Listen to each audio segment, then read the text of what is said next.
मराठी लघुलेखन 100 शब्द प्रति minute. 5 second. Start. Bharat किती विशाल आहे याचा अनुभव भारतातल्या त्या त्या विभागांतील जीवनाशी समरस होण्याचा प्रयत्न केल्याशिवाय येत नाही.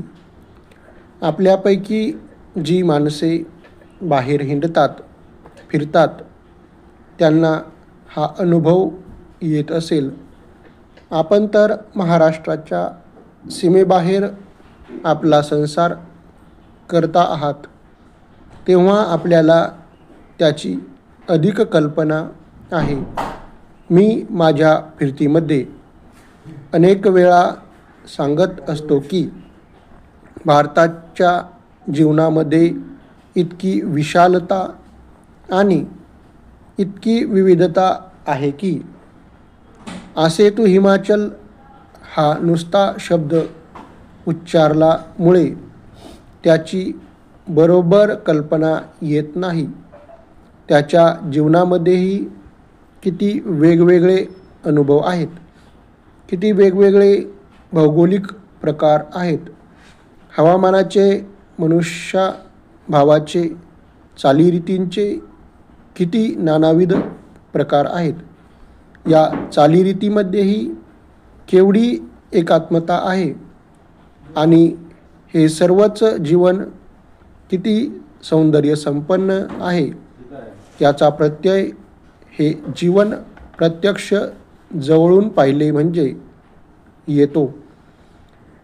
हिमालयाच्या उत्तुंग प्रदेशात तिथल्या हिवाळ्यातील कडक थंडीत बर्फातले जीवन सुखसौंदर्याने जगणारी सामान्य माणसे तिथे जाऊन पाहिली की या विविधतेचा आणि सौंदर्याचा अनुभव येतो.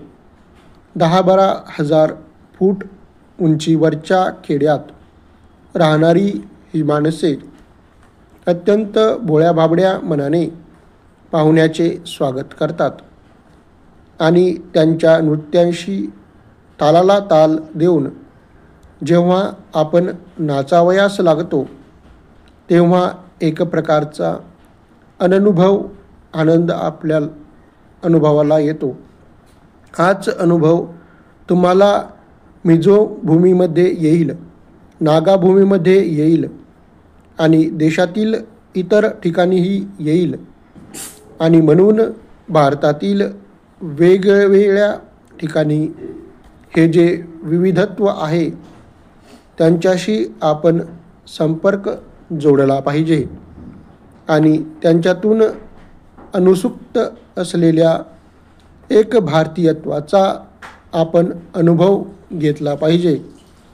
हा अनुभव घेण्याचा आपण कदाचित प्रयत्न करीत असाल, परंतु हा अनुभव आमच्या साहित्याद्वारे लोकांपर्यंत जाऊन पोहोचला पाहिजे.